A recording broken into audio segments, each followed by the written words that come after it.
ओम शांति। 15 नवंबर 2021 बाबा के महावाक्य। मीठे बच्चे, बाप द्वारा जो नॉलेज मिली है वह बुद्धि में कायम रखनी है। सवेरे सवेरे उठ स्वदर्शन चक्रधारी बन विचार सागर मंथन करना है। प्रश्न, इस ईश्वरीय पढ़ाई का लॉ कायदा कौन सा है? उसके लिए कौन सा डायरेक्शन मिला हुआ है? उत्तर, इस ईश्वरीय पढ़ाई का लॉ है नियमित पढ़ना। कभी पढ़ना कभी न पढ़ना यह लॉ नहीं है। बाबा ने पढ़ाई के लिए बहुत प्रबंध दिए हैं। पढ़ाई मुरली यहाँ से पोस्ट में जाती है। 7 दिन का कोर्स लेकर कहाँ भी पढ़ सकते हो। पढ़ाई कभी मिस नहीं करनी है। गीत। ओम नमो शिवाय। ओम शांति। बच्चे जो यहाँ बैठे हैं वह रचयिता और रचना के आदि मध्य अंत अथवा स्वदर्शन चक्र को याद करते हैं। बाप ने बच्चों को नॉलेज दी है कि स्वदर्शन चक्रधारी बनो। तुम ब्राह्मण बच्चों का उद्देश्य है स्वदर्शन चक्रधारी बनना। मूल वतन, सूक्ष्म वतन, स्थूल वतन, यह 84 जन्मों के चक्र को बुद्धि में रखना है। दूसरा सब बुद्धि से निकाल देना है। अभी तुम बच्चों की बुद्धि में है। बरोबर बाबा ने हमको सूर्यवंशी, चंद्रवंशी बनाया था। फिर 84 जन्म लिए हैं। चलते फिरते, उठते बैठते यह स्व आत्मा को बाप का और रचना के आदि मध्य अंत का ज्ञान है। अभी तुमको शिव बाबा ने शूद्र से ब्राह्मण बनाया है। बाबा ने समझाया है तुम 84 जन्मों के चक्र की बाजी कैसे खेलते हो। पहले पहले हम ब्राह्मण हैं। हम ब्राह्मणों को रचने वाला ब्रह्मा द्वारा शिव बाबा है। रचता और रचना के ज्ञान से ही तुम स्वदर्शन चक्रधारी बनते हो। यह नॉलेज बुद्धि में कायम रखनी है। सुबह को उठकर स्वदर्शन चक्रधारी बन बैठ जाना चाहिए। हमने अपने 84 जन्मों के चक्र को जान लिया है।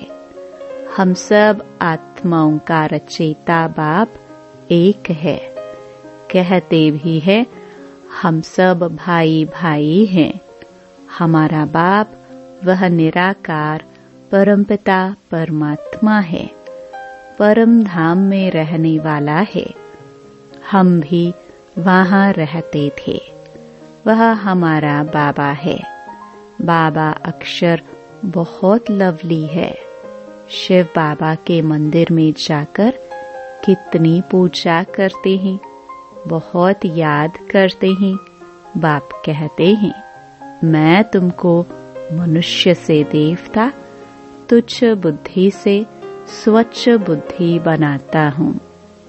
तुच्छ बुद्धि अर्थात शूद्र बुद्धि से स्वच्छ बुद्धि बनाया था, अर्थात ऊंच बुद्धि, पुरुषोत्तम बुद्धि बनाया था। सभी पुरुष स्त्री इन लक्ष्मी नारायण को नमन करते हैं, परंतु यह नहीं जानते हैं यह कौन है, कब आए, क्या किया।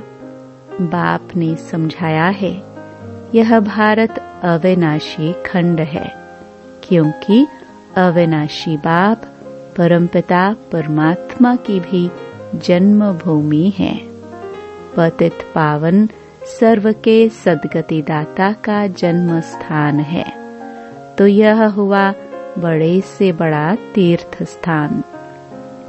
इतना नशा थोड़े ही किसको है कि यह परमपिता परमात्मा की सर्व के सद्गति दाता बाप की जन्म भूमि है। पतित पावन की जयंती भारत में हुई है। शिव जयंती मनाते हैं तो जरूर शिव का जन्म यहाँ ही होता है।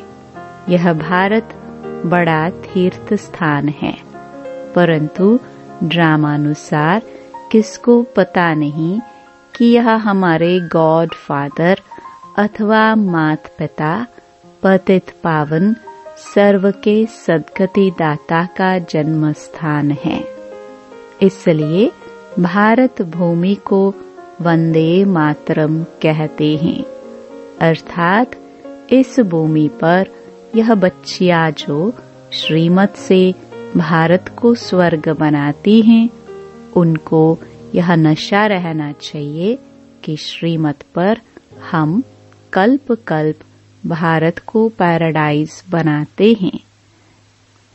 जो जितना श्रीमत पर चलेंगे उतना ऊंच पद पाएंगे। भारतवासियों ने कल्प की आयु लाखों वर्ष लिख दी है।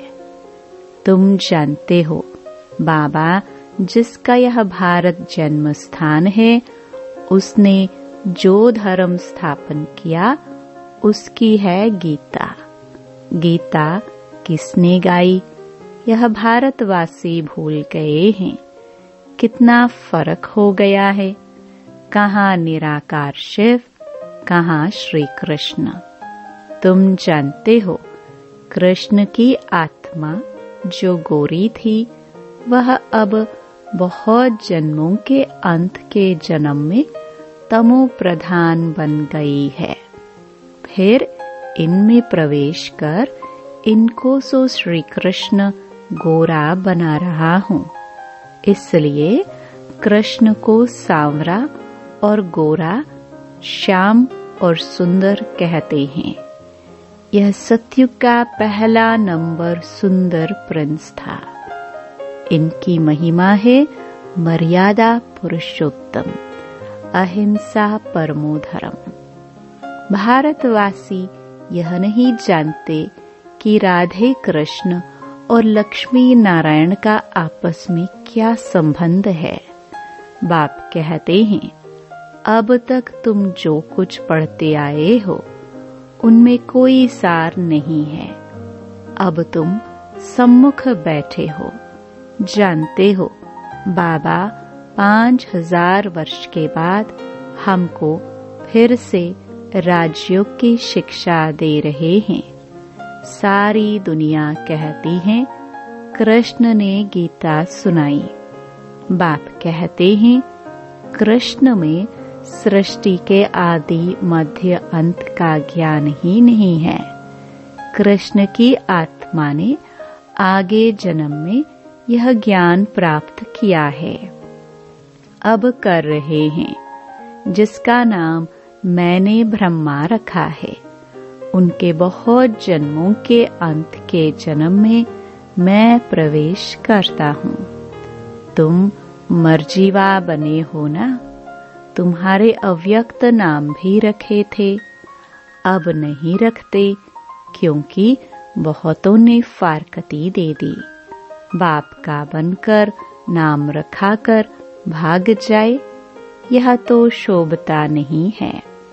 इसलिए नाम देना बंद कर दिया। अब तुम ब्राह्मण बने हो, प्रजापिता ब्रह्मा के बच्चे, शिव बाबा के पोत्रे हो।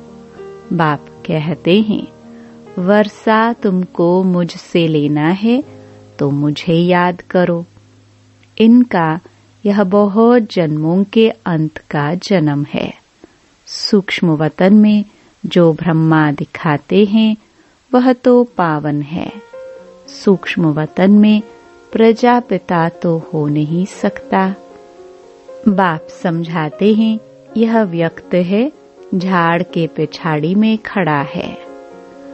यहाँ बच्चों के साथ योग में बैठे हैं पवित्र फरिश्ता बनने के लिए, तो सूक्ष्म वतन में दिखाना पड़े। यहाँ भी प्रजापिता जरूर चाहिए। वह अव्यक्त, यह व्यक्त। तुम भी फरिश्ते बनने आए हो। इसमें ही मनुष्य मूंझते हैं, क्योंकि यह है बिल्कुल नया ज्ञान। कोई भी शास्त्र आदि में यह ज्ञान है नहीं। भगवान एक है, ऊंच ते ऊंच निराकार परमपिता परमात्मा, सब आत्माओं का बाप। उनके रहने का स्थान है परम धाम। उनको सब याद करते हैं कि आओ, हमारे ऊपर माया का परछाया पड़ गया है, पतित बन गए हैं। यह बातें नए की बुद्धि में बैठेंगी नहीं। अब तुम रचना के आदि मध्य अंत को जानते हो। सतयुग में हम बहुत थोड़े राज्य करते थे। वहाँ अधर्म की बात हो नहीं सकती। शास्त्रों में कितनी बातें लिख दी हैं, परंतु उनमें कोई सार नहीं है। सीढ़ी उतरते उतरते अब अंत में आकर पतित बने हैं। अब तुम जंप करते हो, उतरने में 84 जन्म लेंगे। जंप सेकंड में करते हो। तुम बच्चे अब राजयोग सीख रहे हो, फिर शांति धाम में जाकर सुख धाम में आ जाएंगे। यह है दुख धाम। पहले तुम आए हो तो बाप भी पहले पहले तुमसे मिलते हैं। यहाँ बाप और बच्चों, आत्मा और परमात्मा का मेला लगता है। हिसाब है ना। हमको 5000 वर्ष हुए बाप से विदाई लिए। पहले पहले स्वर्ग में पाठ बजाया।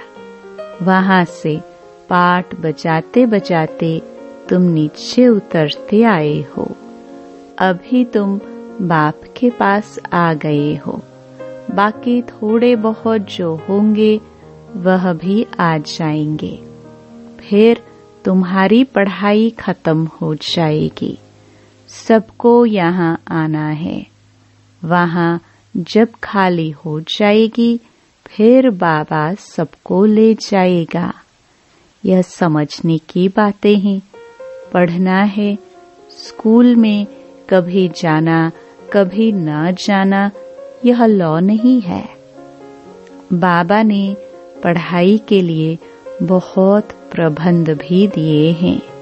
नहीं तो कभी भी किसके पास पढ़ाई पोस्ट में नहीं जाती है।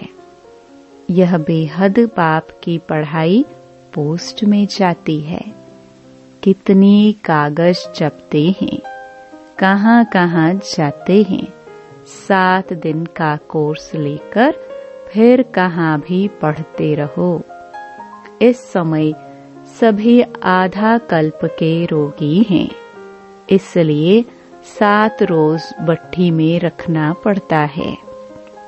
यह 5 विकारों की बीमारी सारी दुनिया में फैली हुई है। सतयुग में तुम्हारी काया निरोगी थी, एवर हेल्दी एवर वेल्दी थे। अब तो क्या हाल हो गया है। यह सारा खेल भारत पर है। तुमको 84 जन्मों की अब स्मृति आई है। कल्प कल्प तुम ही स्वदर्शन चक्रधारी बनते हो और चक्रवर्ती राजा भी बनते हो। यह राजाई स्थापन हो रही है। इसमें नंबरवार पद होंगे। प्रजा भी अनेक प्रकार की चाहिए। दिल से पूछना चाहिए कि हम कितनों को आप समान स्वदर्शन चक्रधारी बनाते हैं। जितना जो बनाएगा वही ऊंच पद पाएगा। तुमको बाप माया से युद्ध करना सिखलाते हैं। इसलिए इनका नाम युधिष्ठिर रख दिया है। माया पर जीत पाने की युद्ध सिखलाते हैं। युधिष्ठिर और धृतराष्ट्र भी दिखाते हैं। गाया भी जाता है, माया जीते जगत जीत। कितना समय तुम्हारी जीत कायम रही, फिर हार कितना समय खाते हो, यह भी तुम जानते हो। यह जिस्मानी युद्ध नहीं है, न देवताओं और असुरों की युद्ध है, न कौरवों और पांडवों की युद्ध है। झूठी काया झूठी माया, यह भारत झूठ खंड है। सच खंड था जब से रावण राज्य शुरू हुआ, तब से झूठ खंड बन गया। ईश्वर के लिए कितना झूठ बोलते हैं, कितना कलंक लगाते हैं। कलंगी अवतार भी गाया हुआ है। सबसे जास्ती कलंक बाप पर लगते हैं। उनके लिए कहते कच्छ मच्छ अवतार, पत्थर भित्तर में ईश्वर। कितनी गाली देते हैं। क्या यह सभ्यता है? अभी तुमको रोशनी मिली है। तुम जानते हो बाप हमको रचयिता और रचना के आदि मध्य अंत का राज समझा रहे हैं, जो और कोई नहीं जानते। बाप ही सद्गति दाता है। बाबा के ज्ञान से सबकी सद्गति होती है। बाकी जो खुद ही दुर्गति में है, वह कैसे औरों की सद्गति करेंगे। तुमको आकर राजाओं का राजा बनाता हूँ। तुम ही पवित्र पूज्य थे, अब आकर पुजारी बने हो। पवित्र राजाओं की अपवित्र राजाएं पूजा करते हैं। सतयुग में डबल सिरताज थे। विकारी राजा होते हैं तो सिंगल ताज रहता है, वह भी महाराजा महारानी। परंतु पवित्र को अपवित्र जाकर माथा टेकते हैं। वह भारतवासी पवित्र प्रवृत्ति मार्ग वाले, वही भारतवासी पतित प्रवृत्ति मार्ग वाले बनते हैं। अब बाप कहते हैं, तुम्हारा इस मृत्यु लोक में अंतिम जन्म है। अभी मैं आया हूँ तुमको फिर से सतयुग में ले जाने। यह मुसलों की लड़ाई 5000 वर्ष पहले भी लगी थी। यह पुरानी दुनिया खलास होनी है। बाप समझाते हैं, गृहस्थ व्यवहार में रहते कमल फूल समान बनना है।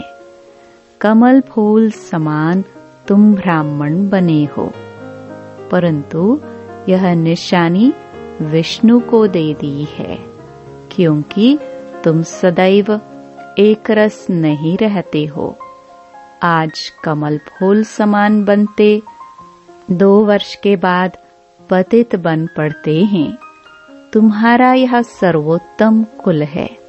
तुम ब्राह्मण छोटी हो, फिर पुनर्जन्म लेते लेते देवता, क्षत्रिय, वैश्य, शूद्र बनते हो। शूद्र से फट से देवता थोड़े बनेंगे। ब्राह्मण छोटी तो चाहिए। अब ब्राह्मणों को बाबा पढ़ा रहे हैं, तो ऐसे बाबा को फारकती थोड़े ही देनी चाहिए। बाबा कहते हैं, आश्चर्यवत मेरा बनंती सुनंती, फिर भी भागंती हो माया के बनंती। ट्रेटर बनंती, मेरी निंदा करावंती। उसको कहा जाता है, सतगुरु का निंदक स्वर्ग का ठौर न पावंती। बाकी वह भक्ति मार्ग के गुरु हैं। वे कोई सद्गति दाता नहीं हैं। सभी आत्माओं का बाप, टीचर, गुरु एक ही निराकार बाप है। वही सबका उद्धार करने आया है। आगे चलकर समझेंगे, फिर टू लेट हो जाएंगे। वह फिर अपने ही धर्म में चले जाएंगे। श्रेष्ठ से श्रेष्ठ हैं देवता धर्म। उनसे भी ऊंच तुम ब्राह्मण हो जो बाप के साथ बैठे हो। तुमको पढ़ाने वाला विचित्र और विदेही है। बाप कहते हैं मुझे देह नहीं है। मुझे कहते हैं शिव। मेरा नाम बदल नहीं सकता और सबके शरीरों के नाम बदली होते हैं। मैं हूँ परम आत्मा। मेरी जन्म पत्री कोई निकाल नहीं सकता। जब बेहद की रात होती है तब मैं आता हूँ दिन बनाने। अब है संगम। इन बातों को अच्छी तरह समझकर फिर धारण करना चाहिए, स्मृति में लाना चाहिए। यहाँ तुम बच्चे आते हो, फुर्सत मिलती है। विचार सागर मंथन यहाँ अच्छा कर सकते हो। अच्छा मीठे मीठे सिखिलदे बच्चों प्रति माता पिता बाप दादा का याद प्यार और गुड मॉर्निंग। रूहानी बाप की रूहानी बच्चों को नमस्ते। धारणा के लिए मुख्य सार। पहला, सर्वोत्तम कुल की स्मृति से गृहस्थ व्यवहार में रहते कमल फूल समान पवित्र बनना है।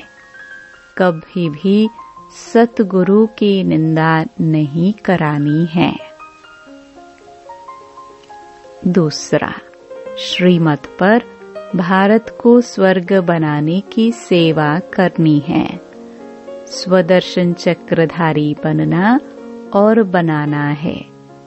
जब भी फुर्सत मिले तो विचार सागर मंथन जरूर करना है। वरदान। बाप दादा के कर्तव्य को अपना निशाना बनाने वाले मास्टर मर्यादा पुरुषोत्तम भव। कहा जाता है अपनी घोट तो नशा चढ़े। दूसरे की कमाई में कभी भी आंख नहीं जानी चाहिए। दूसरे के नशे को निशाना बनाने के बजाय बाप दादा के गुण और कर्तव्य को निशाना बनाओ। बाप दादा के साथ अधर्म विनाश और सत धर्म की स्थापना के कर्तव्य में मददगार बनो। अधर्म विनाश करने वाले अधर्म का कार्य व दैवी मर्यादा को तोड़ने का कार्य कर नहीं सकते। वे मास्टर मर्यादा पुरुषोत्तम होते हैं। स्लोगन। नॉलेजफुल बन, व्यर्थ प्रश्नों को स्वाहा कर दो तो समय बच जाएगा। ओम शांति।